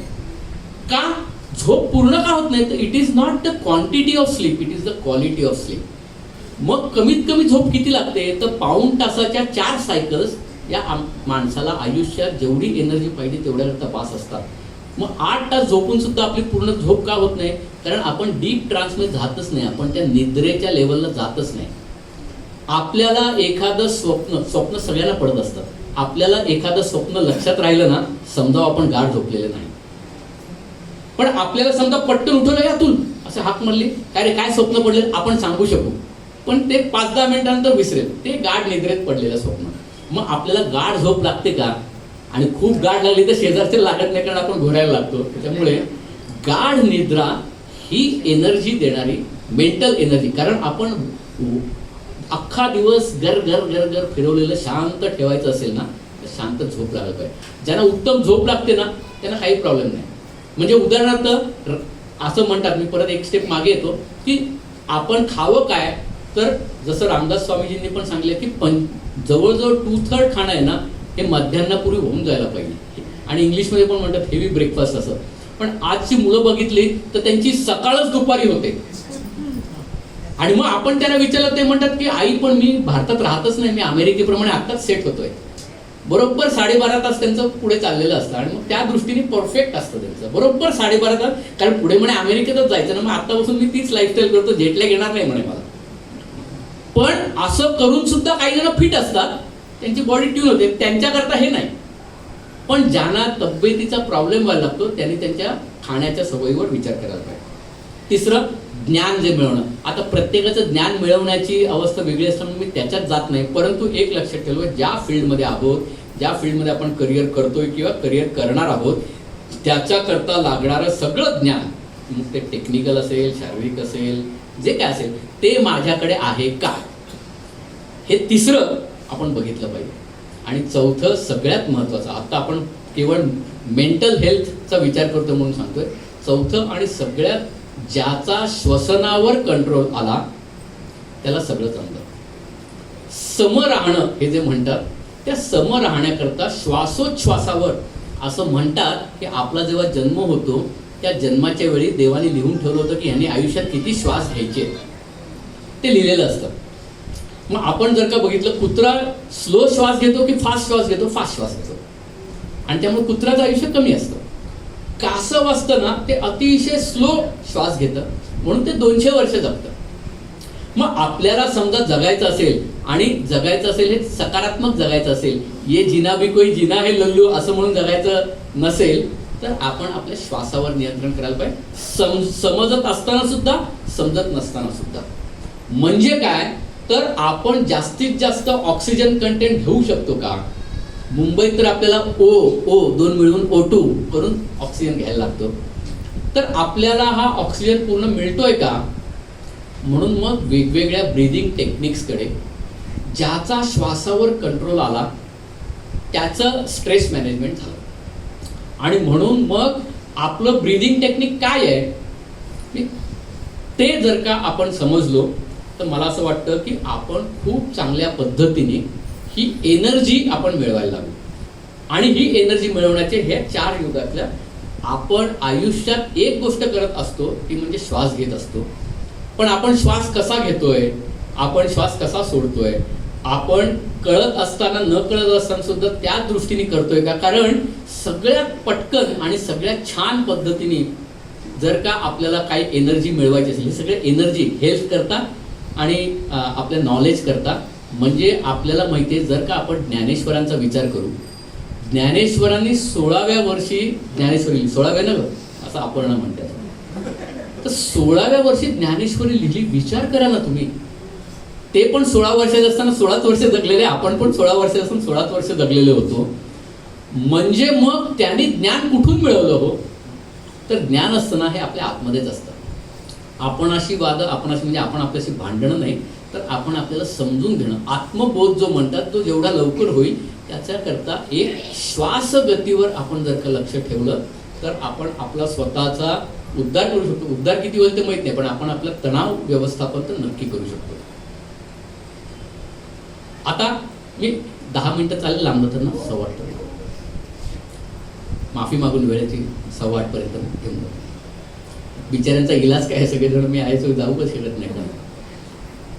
आता मला दुसरं म्हणायचं आहे की समजा आपण आता मॅनेजिंग द स्ट्रेसमध्ये आलो, आपण एनर्जी मिळवण्याचं बघितलं. आता मी दुसरं टेक्निक आपल्याकडे सांगतो.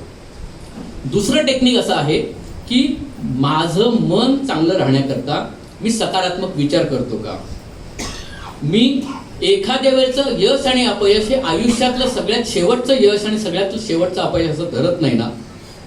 आणि माझी एखादं म्हणजे अपयश असेल, हे अपयश पचवण्याची शक्ती मी माझ्याकडे डेव्हलप करू शकतो का? याचा आपण विचार करायला पाहिजे. त्याच्याकरता मी शेवटी टेक्निक्स मी आपल्याला सांगणार आहे. पण आता आपण थोडा शारीरिक पातळीवर आपण जास्तीत जास्त स्ट्रेस मॅनेजमेंटचा आपण विचार करू. आपण विचार करा, लहानपणी असताना स्ट्रेस मॅनेजमेंट करत असताना आपण विचार करा आपल्याला छंद होते. आता आपल्याला छंद आहेत का हो? आपण आत्ता हसू असे छंद आपल्याला पूर्वी होते. म्हणजे काय तर काड्या पेट्या जमवायच्या. मी सिगरेट प्यायचो नाही, मी काही करायचो नाही, पण काड्या पेट्या जमवायच्या. रस्त्यावर अगदी घाण असेल तरी घरी येऊन धुवायची ती आणि ती काड्या पेट्या. अरे युनिक आहे. मग ते 4 जण आहे, ही तुझ्याकडे मला मिळालीच नाही रे, हे तुझ्याकडे कशी. सह्या जमवायचो, वेगवेगळ्या प्रकारच्या गोट्या जमवायचो, काही करायचो पण आपण. मग मला समजा सचिन तेंडुलकर आवडतो, त्याचं वेगवेगळ्या प्रकारचे फोटो जमवायचो. हे छंद आहेत ना, हे स्ट्रेस बस्टर आहेत. आता विचार करा हल्ली आपल्याला छंद आहेत का? नाही, म्हणजे छंद करता वेळच नाही. अरे हे स्ट्रेस बस्टर आहे. आपण विसरलेलो आहोत की आपल्याला छंद आहेत का. तर त्यामुळे आता टेक्निक्सकडे जेव्हा येतो तेव्हा माझा असा कुठला छंद आहे का की जो मला माझ्या नेहमीच्या धकाधकीच्या आयुष्यातून थोडा ब्रेक देईल आणि मी असा इन्व्हॉल्व्ह होईन की माझ्या मनात असणारे विचार आहेत ना, ते विचार तर येतच ना, स्ट्रेस सिच्युएशन आहे, पण थोडा वेळ ते विचार माझ्याकडून गेले, याचा विचार आपण करू शकतो का. आणि सगळ्यात महत्वाचं, आपल्याला चांगले मित्र उरलेत का. आपलं व्हॉट्सअप हाच आपला मित्र झालेला आहे. आणि मग आपण शेअर कोणाशी करायचं. एक लक्षात घ्या, आपले सगळ्यात चांगले मित्र कोण माहितीये का, जे आपल्या शाळेतले मित्र असतात ना, करिअर मधले मित्र नाही. कोण पॉलिटिकल असेल सांगता येत नाही. शेजारी राहणारा मित्र होऊ शकतो, पण असं कोणाचं तर कमीच लोकांचं लक असतं की खरोखरच शेजारचा मित्र हा आपल्याला उत्तम मिळालेला आहे. पण विचार करा, शाळेतले मित्र असतात ना, ते अजून आपल्याला पहिली दुसरीतलाच समजत असतात. मग तुम्ही मोठे डॉक्टर व्हा, तुम्ही वकील व्हा. हे तुला आठवतं एकदा वर्गात असताना आपण एक शिक्षक आले आणि आपण सगळे त्या बेंचच्या खालीच बसलेले होतो, तुला आठवतं का रे. तो म्हणतो अरे आठवतं. मग त्याला हे कळत नसतं की अरे हा आता हार्टचा स्पेशालिस्ट डॉक्टर झालेला आहे आणि त्याला माहित नसतं हा CNAची प्रचंड मोठी प्रॅक्टिस आहे. त्यांचे डायलॉग आपण पहिलीत दुसरीत तिसरीत असताना काय करत होतो तुला आठवतं. तू एकदा रडलेला असते, एवढा रडलेला असतो थांबत. आता हे आहेत ना, हे वेळ फुकट घालवण्याच्या गोष्टी नाही, ते स्ट्रेस बस्टर्स आहेत. हे स्ट्रेस मॅनेज, कारण मी कोणाशी बोलायचं, कोणाशी मला आलेली स्ट्रेस मी जर का करिअर मधल्या मित्राशी सांगितली तर तो मला हा बरोबर पकडला गेला. आता ह्याचा वीक पॉईंट मला कळलेला आहे, त्याला नाही सांगू शकत. घरी पण सगळ्या गोष्टी सांगूच शकतो असं माहिती नाही आपल्याला, पण आपले लहान मित्र आपण गोळा केलेत का हा दुसरा विचार. आता सोल्युशनकडे आपण येतो.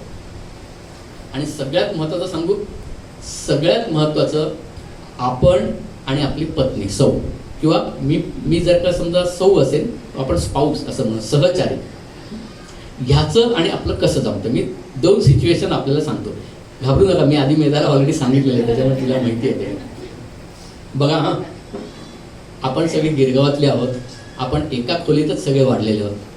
काही जणांचं आता बरं झाल्यामुळे त्यांना दुसरी खोली मिळालेली आहे, पण आपण सगळेजण एकाच खोलीत वाढलेले आहोत. आता बघा, त्यामुळे असं विचार करा, सासू, सून, नवरा, बायको, एखादा मुलगा असला तर तो अमेरिकेला गेलेला असतो. ज्यावेळी स्ट्रेस असते त्यावेळेचं मी सांगतो, करिअरमध्ये मी आहे. आता मी एक सिच्युएशन सांगतो बघा, ही सिच्युएशन ही काल्पनिक आहे. ह्यापैकी कोणालाही आपल्याकडे अशी सिच्युएशन आलेली नाही असं मी सांगतो आपल्याला. तर मनातून मला कळणार आहे कोण म्हणते, हसतंय, कोणाला होय बाबा अशी सिच्युएशन आलेली होती. आता संध्याकाळी नवरा दमून घरी आला तर नवराच्या बूट काढण्याच्या पद्धतीवरून बायको म्हणते की हा नॉर्मल आलाय की काहीतरी झेलून आलेला आहे. सिच्युएशन 1, नवरा येतो, शांतपणे बूट मोजे काढतो आणि पहिला TV लागून काय बाबा कुठला पिक्चर लागलाय तो बघतो. नवरा नॉर्मल आहे. मग बाईने ठरवल्याप्रमाणे काम करायचं. एक दिवस नवरा आला, त्याने आले आले असं बूट लाथाडून दिले, बूट फेकून दिले. आता बायकोला समजलं ह्याच्या पुढचं 4-5 तास मला झेलायचे तसा, कारण मी आणखीन कोणाकडे झेलणार. मग ती बायको असते ती इंटेलिजंट असते. पण ही सिच्युएशन 1 आहे. आता दुसरी सिच्युएशन सीन 2, सीन 3, 3 आणखी नाटक आहे. तर या सिच्युएशन मध्ये आता बायको म्हणते की आता ही मला झेलायची असेल तर पहिली स्ट्रेस मला मॅनेज करायला पाहिजे, मग त्याची स्ट्रेस मला मॅनेज करायला पाहिजे. तिला पटकन क्लिक होतं. तिला माहिती असतं की तुझी फार अपेक्षा नसते, त्याला कांदा भजी गरमागरम मिळाली तरी तो भास होतो, त्याला काय फार अपेक्षा नसते. ती म्हणते की एक काम करा, आज नेमकं मी कांदा भजी करायचं ठरवलेलं आहे, तुम्ही पटकन जाऊन आतमध्ये हातपाय तोंड, किंवा तिला आणखीन थोडा वेळ असेल तर आंघोळ वगैरे करून या, मस्त गरमागरम कांदा भजी करते. आणि आजच मी आलं आणलंय, जरा चांगलं किसून मस्त जास्त मस्त गरमागरम चहा करते. आता बघा हिनी सिच्युएशन कशी बदलली. हा जो बॉस बद्दल गरमागरम घरून घरी आलेला आहे ना, आणि त्याला कुठे ती व्हेंट आउट करायचं ते माहित नाही, त्याच्या डोक्यात आता भज्या दिसायला लागल्या. तो आंघोळीला गेला तेव्हा तो सगळा विचार भज्यांचा करतो. आज आपण जरा 2 भजी जास्तच खाऊया. आणि मग तो आंघोळ झाली का भजीचं, लवकर भजी दे. मग ती भजी देते, भजी बरोबर आणखीन ती काय शेंगाची चटणी पण देते, चहा करते. तिने भजी आधी केलेल्या नसतात, पण तिला माहितीये कांदा भजी 10 मिनिटात होते. मग त्यांचा दिवस तो उत्तम जातो. मग ती संध्याकाळ उत्तम जाते. मग ते गप्पा मारतात की असं असं झालं. त्या क्षणाला ह्याच्या काही डोक्यात नसतं. 4 दिवसांनी परत झालं की ती भजीच करून देणार असते. तो पण म्हणतो की अरे ही माझी बघ असं मॅनेज करत नाही. त्याला तेवढं त्या क्षणाला ते बास असतं, डिस्ट्रॅक्ट थोडं महत्वाचं असतं. आता सीन 2 सीन 2 हळूहळू कॉम्प्लेक्स होतं. ह्याचं कारण आता बाजू बदलली आहे. आता स्ट्रेसमध्ये ही बाई आहे. हा नवरा ऑफिसमध्ये गेलेला आहे. ऑफिसमध्ये प्रचंड कामाचं ताणतणाव आहे आणि आपल्यापैकी कोणाकडे ही सिच्युएशन नाही. मी हायपोथेटिकल सिच्युएशन सांगतोय. या सुनेचं सासू बरोबर वाजलं. तुमच्यापैकी कोणाकडे असं होत नाही, पण तिचं वाचतं. इतकं वाचतं ना, ती म्हणते बास, लिमिट, आता आपण वेगळं राहायचं. म्हणून ती नवऱ्याला फोन करते, अतुल आता आपण आजपासून वेगळं राहायचंय. आता नवरा एकदम क्रिटिकल वेळ. नवरा कुठली बाजू घेतो ना त्याच्यात फ्युचर अवलंबून आहे दोघांचाही. आता नवरा सिच्युएशन 1 म्हणजे निगेटिव्ह स्पिन. नवरा म्हणतो तुला अक्कल नाही. बघा तिला परत अक्कल शिकवती. बिचारी झेललेली आहे, तिला काहीतरी व्हेंट आउट करायचंय. तो म्हण तुला अक्कल आहे. संध्याकाळपर्यंत 4 तास थांबता आलं नसतं. तुला माहितीये 10 मिनिटांनी मला प्रेझेंटेशन द्यायचंय आणि तू मला आत्ता सांगतेस. ठेवून दे फोन, मी घरी आल्यावर आपण गप्पा मारू. या सिच्युएशनचं पुढचा अंक काय होतं म्हणजे टेम्पोरी. म्हणजे ही सिच्युएशन काही वेळा असं असतं ना, नाटकाच्या दुसऱ्या अंकावर प्रेक्षकांच्या रिस्पॉन्सवर तिसरा अंक ठरवतात ना, तसं आता त्या नवऱ्याने हिला परत झेललं. आता नवरा कधी ती काही बोलली नाही, बिचारी काय करणार ती. तिने कारण बेसिकली ते सगळं सोडूनच ती आलेली असते. तिला जास्त बदल असतात, आडनाव तिला बदलायचं असतं. मग आता नवरा बूट फेकून घरी येतो. ती म्हणते आता मिळाला हा. ती म्हणते ओ तुम्ही आता काय जेवायचं ते जेवा, तुम्ही सासू बरोबर काय करायचं ते ठरवा. आज मी भिशीला जाणार आहे. आमची भिशी काही भिशी ठरलेली नसते, पण ही म्हणते मी भिशीला जाणार आहे. मस्तपैकी मैत्रिणीकडे जाते, चल आपण बाहेर जाऊया, काही करूया. रात्री 11-11:30 घरी येते. नवरा टणटण फुणफुण करत असतो. का चूक नवऱ्याची झाली तिकडे. आता सीन 3 म्हणजे अंक 3 बदललेला नवरा. नवरा काय म्हणतो बघा, नवऱ्याला माहितीये काही झालं नाही. जसं हिने काय कांदा भाजी करून ठेवलेली नाहीये, पण नवऱ्याने काय सांगितलं, अगं ते माहितीये मला, पण मी तुला एक सांगू का, मी आधी काय ते सांगतो मग तुझं सांग. आज ना मला बहुतेक लवकर यायला जमणार होतं आणि मी 2 पिक्चरची तिकीटं काढलेत. तिला काय माहिती पिक्चरची तिकीटं काढलेत की नाही. आणि 2 पिक्चरची तिकीटं काढलेत. मी 5:30-6 पर्यंत येतो. 7:30चा पिक्चर आहे. आपण 2 जणांनी पिक्चरला जायचं आहे. आणि घरी आईला सांगून ठेव की आम्ही तिकडे जाणारच, स्टेटसमध्ये जेवूनच येणार होतो आम्ही. आता पुढचे 4 तास ना बायकोची सिच्युएशन बदलली. मग नवरा काय ड्रेस घालून गेलाय, मग मी कुठली साडी घालू, मग काय मेकअप करू, मग कानातले काय घालू, पर्स कुठची घेऊ. माझ्याकडे एक चांगली पर्सच नाही. 17 पर्स असतात, पण एक चांगली पर्सच नाही, मॅचिंग होणारी पर्सच नाही. मग काहीतरी करू. पण तिचे 4 तास मी संध्याकाळी कशी जाणार आहे याच्या नवऱ्याने सिच्युएशन अगं एकत्रच राहायचंय आपल्याला. नवऱ्याने सिच्युएशन बदलली का. स्ट्रेस मॅनेजमेंट म्हणजे काय, नवऱ्याने तिचे विचार बदलले, माइंड बदलला. आणि ही सगळी कधी एकदा नवरा घरी येतो आणि नवरा 15 मिनिटं लवकर घरी जातो. चल आपण आत्ताच जाऊया, जरा चालत जाऊया, नको टॅक्सीने जाऊया, चालत जाऊया. एकदम ते रात्री 11, 11:30, 12ला येतात. सिच्युएशन बदलली का नाही, स्ट्रेस आहे का आहे. या दोघांनी मिळून सहचार्य करायचं म्हटल्यामुळे दोघांनी मिळून दोघांची स्ट्रेस मॅनेज केली. म्हणजे मित्र जसे महत्वाचे आहेत तसेच आपली सहचारी जो आहे तो आपले चांगला मित्र, चांगली मैत्रीण होऊ शकते का. त्याला कळतं का आत्ता स्ट्रेस सिच्युएशन मध्ये आपण आरेला कार्य करूया, नको आत्ता आपण ते पहिलं मॅनेज करूया, कारण नाहीतरी मला झेलायचं आहे. पण हे दोघंही जण जेव्हा असा विचार करतील त्यावेळी मग ते एकत्र चांगल्या पद्धतीने नांदतात. दोन्ही त्यांना कुठली स्ट्रेस येत नाही, मॅनेज होते. स्ट्रेस येत नाही असं नाही, ती येणारच आहे. बायकोला पण माहिती आहे हे 8 दिवस चालेल, परत मला ते झेलायचंय. पण ते झेलण्याची शक्ती मला माहिती आहे, नवरा माझ्या मागे आहे. आणि नवऱ्याला पण माहिती आहे माझा बॉस जो आहे ना, जशी तुला सासू आहे तसा मला तिकडे बॉस आहे. तो बॉस पण मला देतोय, भरपूर देतोय. आणि ते आल्यानंतर बायको म्हणते चला आता मी पण तुझ्याकडे सिम्पथेटिकली बघते, कारण तू पण पूर्वी माझ्याकडे बघितलेस. अशा सिच्युएशनमध्ये आपण सगळेजण राहू शकतो का? तर असा विचार केला तर आपण चांगले मित्र, चांगले सहचारी असं जर का राहिलो तर स्ट्रेस सिच्युएशन येणार नाहीये का? म्हणून स्ट्रेस रिन्युअल, इग्नोरिंग स्ट्रेस असं म्हटलंच नाही. तणावाचं व्यवस्थापन करायचं. तणाव तर येणारच आहे आपल्याला, तो तणाव मी कसा मॅनेज करतो. आता मी शेवटच्या गोष्टीकडे येतो, 10 मिनिटात संपवतो. ज्यांना हे जमत नाही, मी असं म्हणतोय, धाडसाने विधान करतोय, ज्यांना हे जमत असतं ना त्यांना आणखीन बरं वाटावं म्हणून टेक्निक शिकण्याची गरज असते. पण जे भरपूर टेक्निक शिकतात पण तरी सुद्धा स्ट्रेसमध्ये असतात, ते मेकॅनिकली शिकतात, मेंटली शिकत नाही. म्हणून मी 2-4 टेक्निक्सची आपल्याला माहिती सांगतो. सुदैवाने मला योग आला ही सगळी वेगवेगळी टेक्निक शिकण्याचा, आणि शिकल्यानंतर मी सांगतोय की स्वतःचा म्हणजे आत्मविश्वास झाला आहे, ज्याला स्वतःचा स्वतःवर विश्वास आहे, ही techniques is good to have. परंतु ही टेक्निक शिकून सुद्धा तो स्ट्रेसमध्ये असतो, कारण ती रिच्युअल म्हणून करतो, मेकॅनिकली करतो, त्याच्यात त्याचं लक्षात नसतं. कुठली टेक्निक्स मी काही सांगतो, त्याच्यापेक्षा जास्त आपल्याला पण माहिती असेल, त्याच्यातली तुम्ही एक्सपर्ट आहात हे पण मला माहिती आहे. एक म्हणजे योग. आता दुर्दैवाने आपण त्याला योगा म्हणतो. योग ह्याचा अर्थ जुळणे.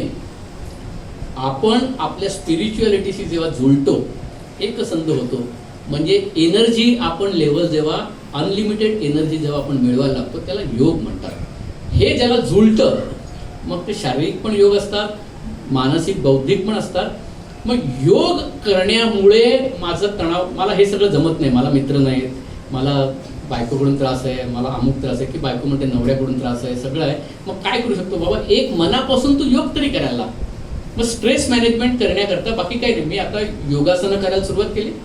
आता मी बॅलन्स असते. योग म्हणजे बॅलन्स, योग म्हणजे टोटल, योग म्हणजे जुळणं, आपण परमात्म्याशी जुळणं, ह्याला हे मी योग असं समजतो.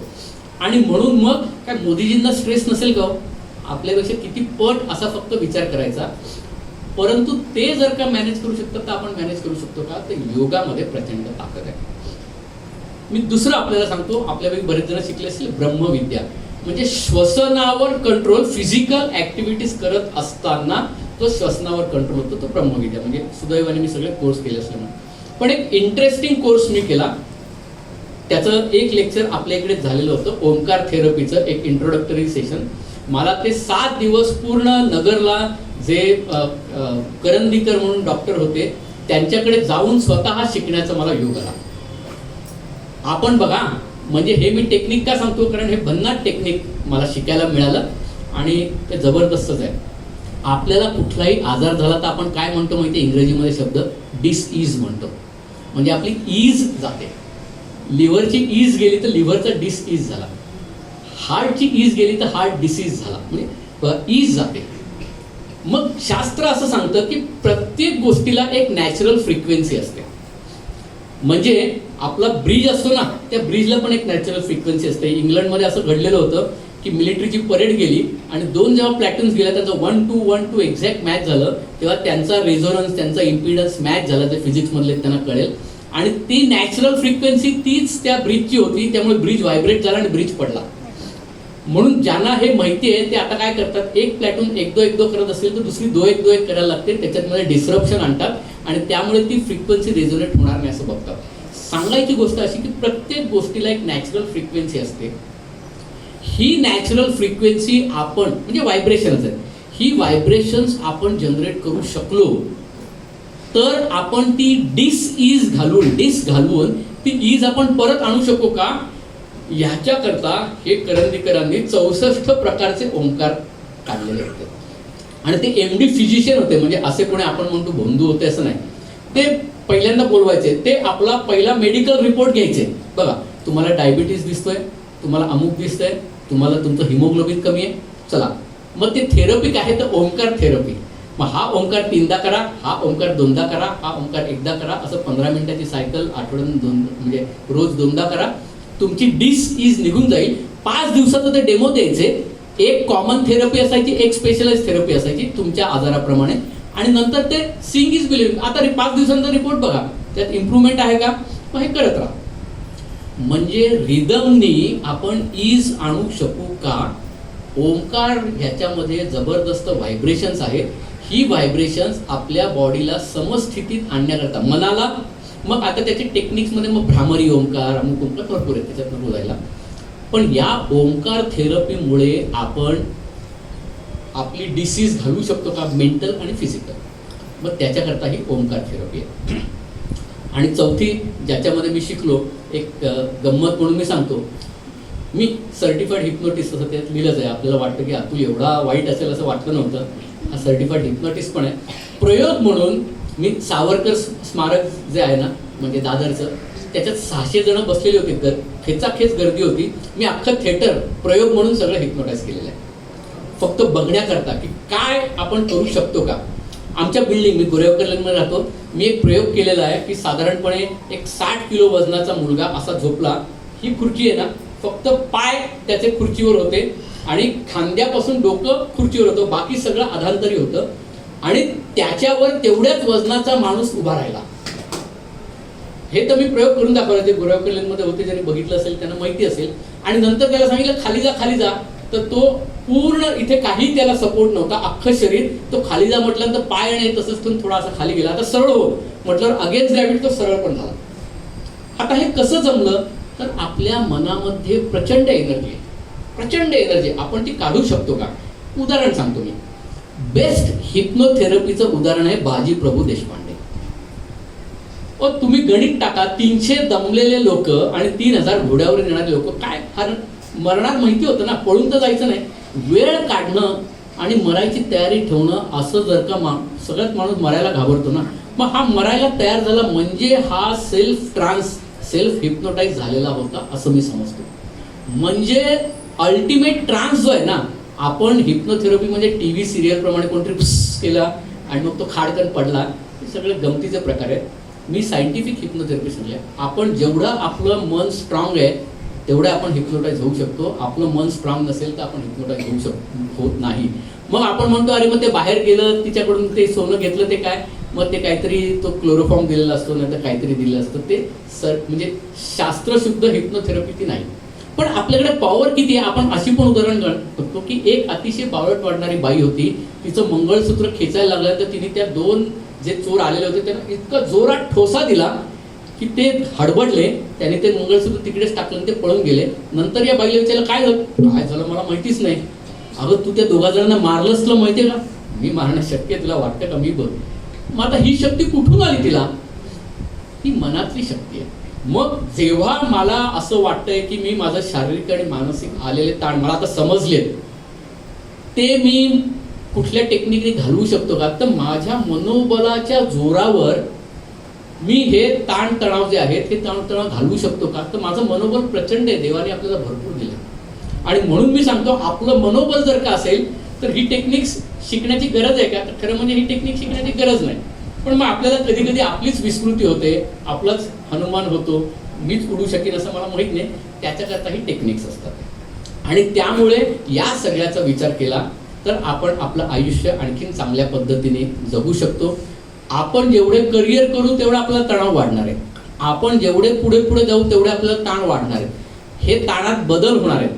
म्हणजे जसजसं आपलं वय व्हायला जाईल तर आजचा दिवस कसा घालवायचा. टेस्ट मॅच ही माझ्या दृष्टीने बेस्ट असते, कारण अख्खा दिवस 5 दिवस मला आता पुढची चिंता नाही. किंवा मला सोशल मीडिया बघायचं असेल तर मला सुशील कुलकर्णी आवडत नाही, कारण 10 मिनिटात मला भाऊ तोरसेकर खोकत असले, काही करत असले तरी मला भाऊ तोरसेकर आवडतात, ते 21 मिनिटं घेतात. मग आता मला वेळ कसा घालवायचा, तर ते मग मला ते भाऊ तोरसेकर बरे का, ते बोलतात चांगलं की नाही ते माहित नाही, ते 21 मिनिटं माझी घालवतात. म्हणजे वेळ कसा घालवायचा. मग कोणतरी म्हणतो मेरे पास अभी इतना फुर्सत है की वो फुर्सत से मैं समय नहीं निकाल पा रहा. मला इतकी वेळ आता मिळायला लागली की त्याच्यातून मी वेळच काढू शकत नाही. म्हणजे आपल्या तणाव बदलत असतात, आपल्या सिच्युएशन्स बदलत असतात, रोज पण बदलत असतात. या सगळ्या सिच्युएशनमधून माझ्यामध्ये असणाऱ्या मनोबलाच्या आधारावर मी माझ्या तणावाचं व्यवस्थापन करू शकेन का, याचा जर का आपण विचार केला तर मला असं वाटतं की आपण आणखीन आनंदी, आणखीन चांगलं आयुष्य आपण तर जगूच, पण त्याचबरोबर आपण आजूच्या बाजूच्या जर काय ना रे बिंदास रे, मग ते म्हटलं तर 1000 चिंताने करण्यापेक्षा आपण काय नाही बिंदास आपण सगळेजण मिळून गुण्या गोविंदाने राहू असं म्हणण्याची स्थिती येईल. आज मला बोलायला संधी दिल्याबद्दल मी धन्यवाद देतो आणि बोलणं संपवतो.